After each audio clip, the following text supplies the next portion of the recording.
Hey everyone, this is Jim at sp500chart.com doing this video on August 23rd, about 4:30 here on the East Coast, 30 minutes after the market close, and that's what I like to try to do. I can't always get these things done that quickly because I've got a life, and but I want to let you know my heart is in getting these things done quickly, okay?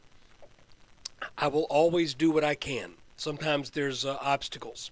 But anyway, what we do at sp500chart.com is we use time-honored techniques to understand modern markets.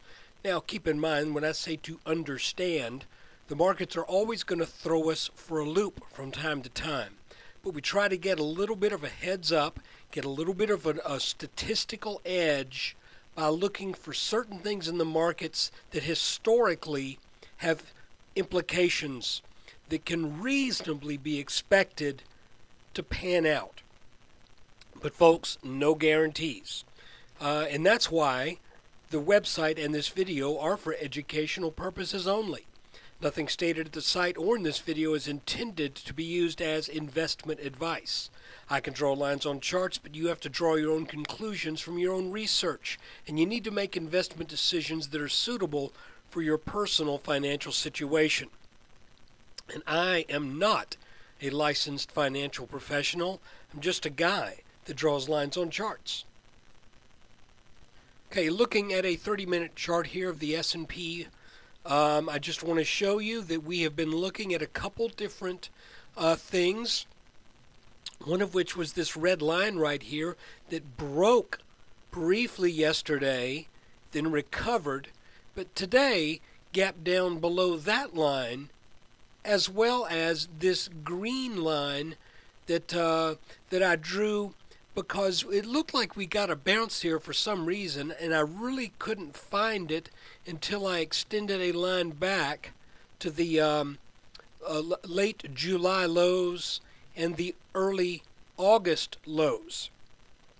So if we extend that line up right here, we see that it looks kind of like we're dealing again with a wedge-ish kind of pattern that to me makes sense for where we are in relation to some other trend lines. And what I mean by that is when you have a rising wedge, that pattern has a tendency to kind of telegraph the fact that the days are numbered for that rally. Or if it is a descending wedge, it has a tendency to telegraph the exact opposite, that at some point the bottom of this wedge would give way and we would start a leg down. Or if it's a downward wedge, at some point we would break out over the top of that and maybe wiggle around for a while and then start a leg up. So today we absolutely, without any doubt, broke the red line that had pretty much defined the market lows for 1, 2, 3, 4, and almost 5 touches, and had been operating for 1, 2, 3, 4, 5, 6, 7, 8, 9, 10, 11, 12, 13, about 2.5 weeks. A little bit more than 2.5 weeks. So we got a break of this, and we got a break here.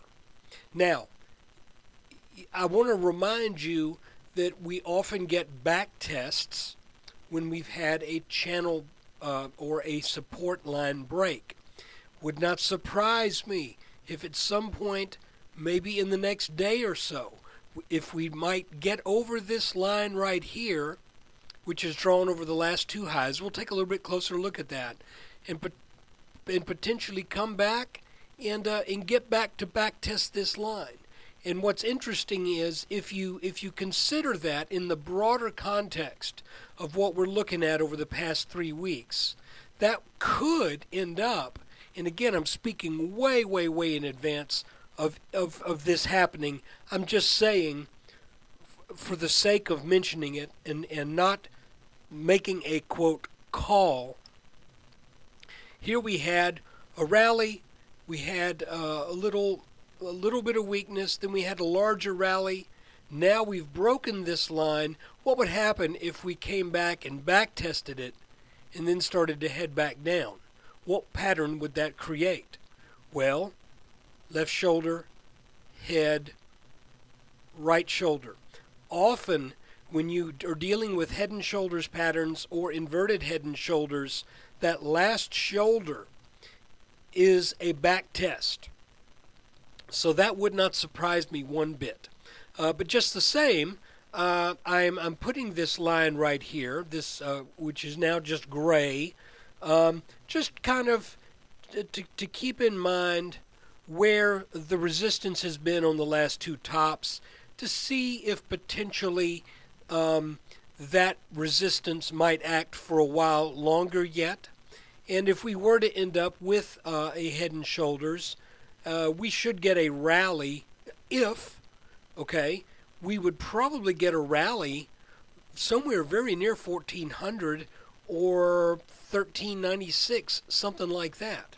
Because oftentimes we do see symmetry in these patterns, and we also oftentimes see a flat neckline. And the fact is, back here in early August, we had a lot of trading that took place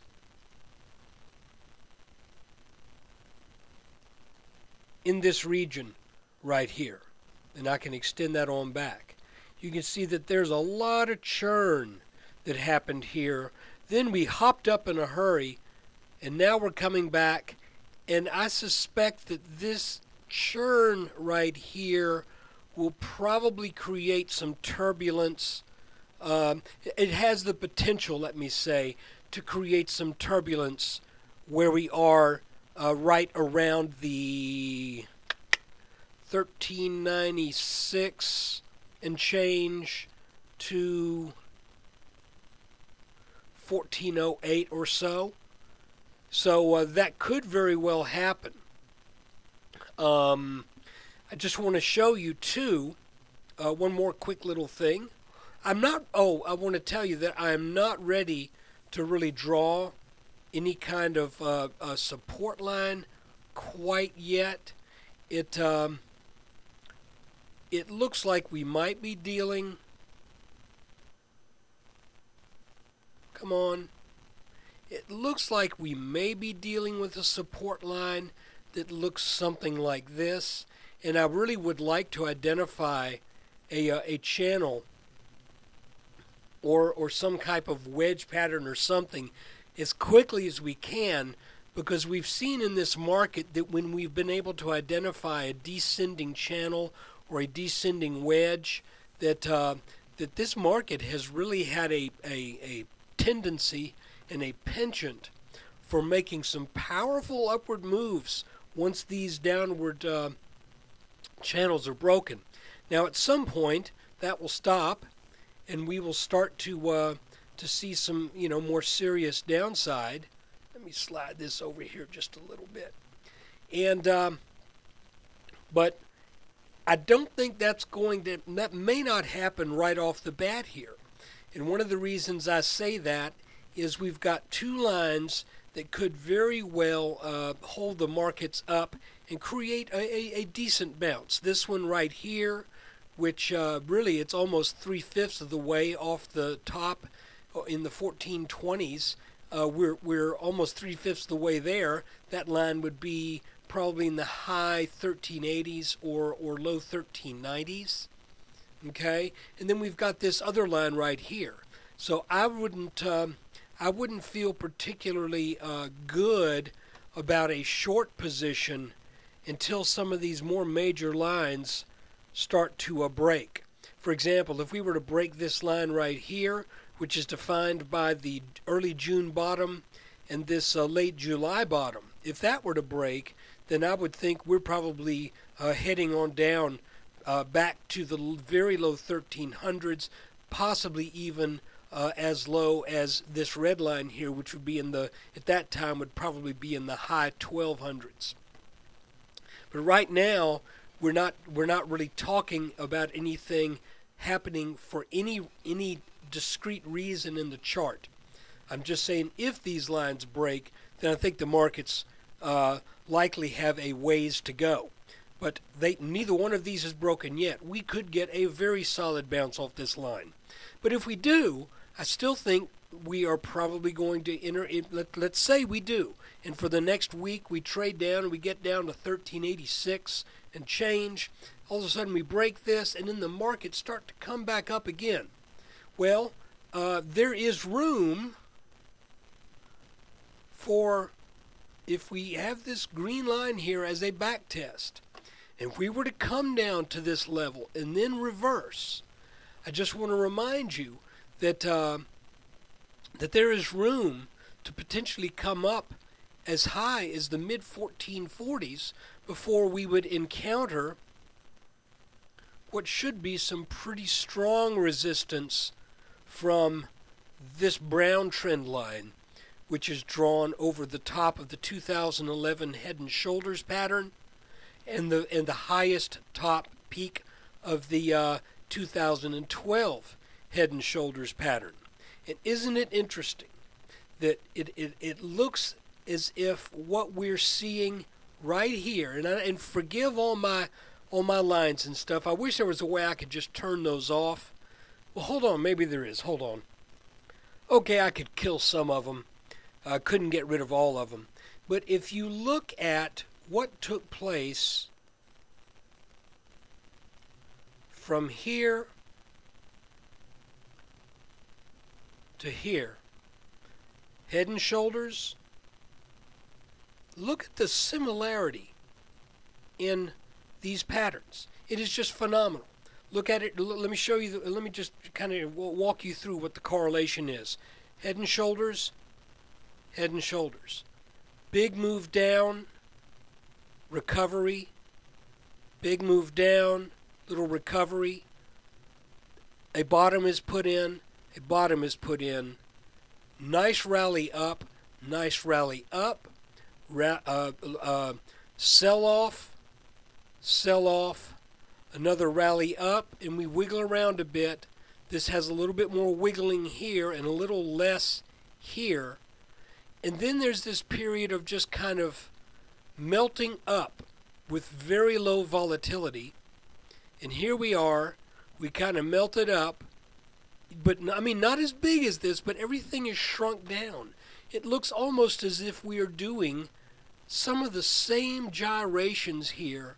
It's almost like this is a really strange analogy, but you know, you're talking to the guy who trades based upon the idea that there are fish bones in chart patterns. But if you had a bowl of Jell-O, okay, and you whacked it, and it wiggled back and forth in this pattern, if you whacked it really hard, it would do it with a larger amplitude. And if you whacked it a little bit less, it would do the same thing, just not as much amplitude in the movements of these waves up and down. It almost looks to me like we are dealing with this whole area right here as being essentially the same thing as this area right here. Here's our head and shoulders top, and here's our way working back up. And you'll notice that after we worked our way back up, we did encounter a new high. Okay? It's not impossible to think that this could work its way back up to that 1440 level, which would really complete that whole picture.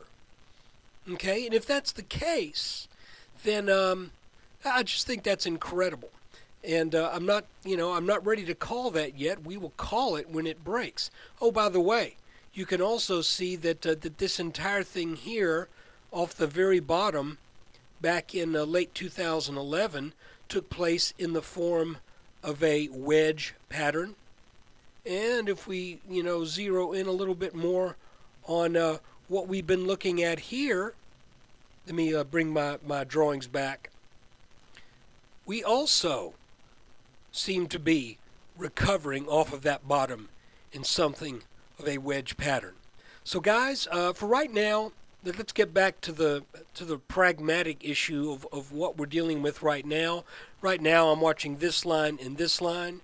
Oh, by the way, it's kind of an interesting thing. This worked out really, really well Could have worked a little better, but not too bad. I mentioned some back in March. My mother passed away. My brother and I are co-executors, and I was just really glad that we, after going through some legal stuff and everything, that we have finally gotten executorship control over one of her accounts.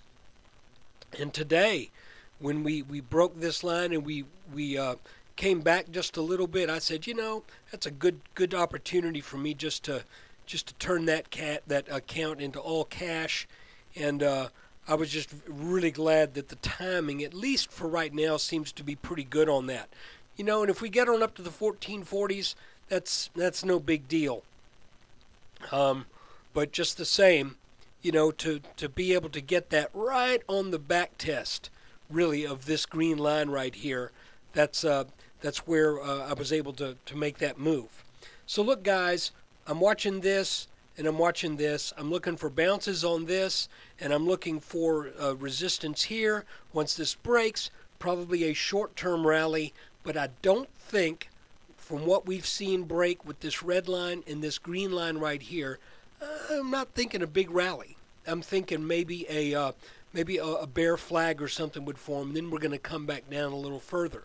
So that is it for the video on August 23rd, 2012. Thank you for your attention and for taking the time out of your day to watch this, and I wish you well tomorrow.